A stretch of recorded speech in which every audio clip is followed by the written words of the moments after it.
Municipal కార్మికుల సమస్యలను పరిష్కరించాలని కోరుతూ AP municipal workers and employees union ఆధ్వర్యంలో ఒంగోలు నగరపాలక సంస్థ కార్యాలయం ఎదుట నిరసన కార్యక్రమం చేపట్టారు. ఈ సందర్భంగా సిఐటియు నగర అధ్యక్షులు మహేష్ మాట్లాడుతూ ఆప్కాస్ రద్దు నిర్ణయాన్ని ప్రైవేట్ కాంట్రాక్టర్లకు ఇవ్వాలన్న రాష్ట్ర ప్రభుత్వాన్ని తీర్మానాన్ని ప్రభుత్వం ఉపసంహరించుకోవాలని డిమాండ్ చేశారు.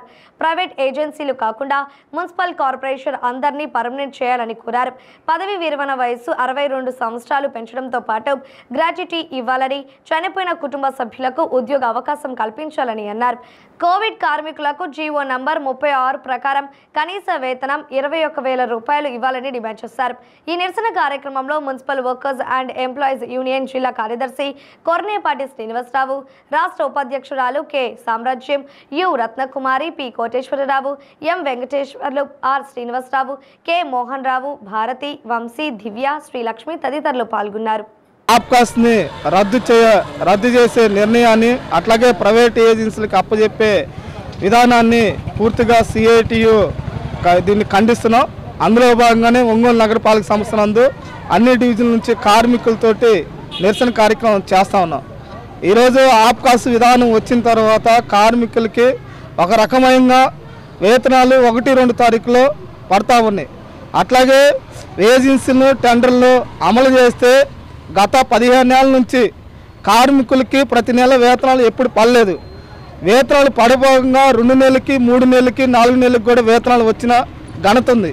అందుకని పాత పద్ధతిని ఏజెన్సీలకి టెండర్లకు కానీ అమలు చేస్తే అదే వ్యవస్థ కొనసాగుతుంది. అట్లాగే పిఎఫ్, ఈఎస్ఐ కూడా వాళ్ళకి పూర్తి స్థాయిలో కట్టరు, లోకల్ ఉన్న ఏజెన్సీలు కానీ టెండర్లు కానీ. అందుకని చెప్పేసి కార్మికుల్ని అభివృద్ధి చేయాలన్నా, ముందుకు తీసుకోవాలనుకుంటే వాళ్ళని పర్మనెంట్ చేయండి, లేదంటే కనీస వేతనం సమాన పనికి సమాన వేతనాలు ఇవ్వాలని చెప్పేసి, అందుకని చెప్పేసి లోకల్ ఏజెన్సీలకి ఇచ్చే విధానాన్ని మేము సిఐటిగా పూర్తి స్థాయిలో దీన్ని ఖండిస్తున్నాం. ఇప్పటికైనా ప్రభుత్వం ఆ నిర్ణయాన్ని వెనక్కి తీసుకోవాలని, లేదంటే రానున్న రోజుల్లో కార్మికులు అందరం కూడా ఐక్యం చేసేసి పోరాటానికి సన్నద్ధం చేస్తామని చెప్పేసి తెలియజేస్తాం. రాష్ట్ర ప్రభుత్వం, రాష్ట్ర మంత్రివర్గం ఫిబ్రవరి 6వ తారీఖున ఆప్కాస్ విధానాలు రద్దు చేసి వివిధ శాఖల్లో ఉన్న డిపార్ట్మెంట్లకు ప్రైవేట్ ఏజెన్సీలకి అప్పచెప్తామని 6వ తారీఖున వార్తల్లో అలాగే పత్రికల్లో రావడం జరిగింది. దీన్ని వ్యతిరేకిస్తూ మేము గత నెలలో వివిధ రూపాల్లో ఆందోళన చేశాము. చెలో విజయవాడ కార్యక్రమం చేశాము, అలాగే ఒంగోలు నగరపాలక సంస్థ వద్ద ధర్నాలు చేశాము. కానీ రాష్ట్ర ప్రభుత్వం ఎలాంటి స్పందన లేదు.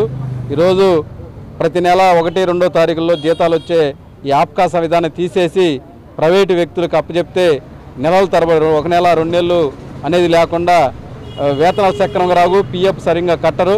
ఈరోజు మళ్ళీ కార్మికుల్ని వెనక్కి నెట్టే ప్రయత్నం ఈరోజు రాష్ట్ర ప్రభుత్వం, కూటమి ప్రభుత్వం చేస్తూ ఉంది. అందుకని ఈ ఆప్కాస్ విధానాన్ని కొనసాగించాలి. ఆప్కాస్ రద్దు చేస్తే మున్సిపల్ కార్మికులందరినీ పర్మనెంట్ చేయాలని మేము డిమాండ్ చేస్తూ ఉన్నాం. 279 జీవో వచ్చినప్పుడు ఈ కూటమి ప్రభుత్వం 279 జీవో తీసుకొచ్చి అనేక మంది ప్రాణాలను పట్టబెట్టుకుంది.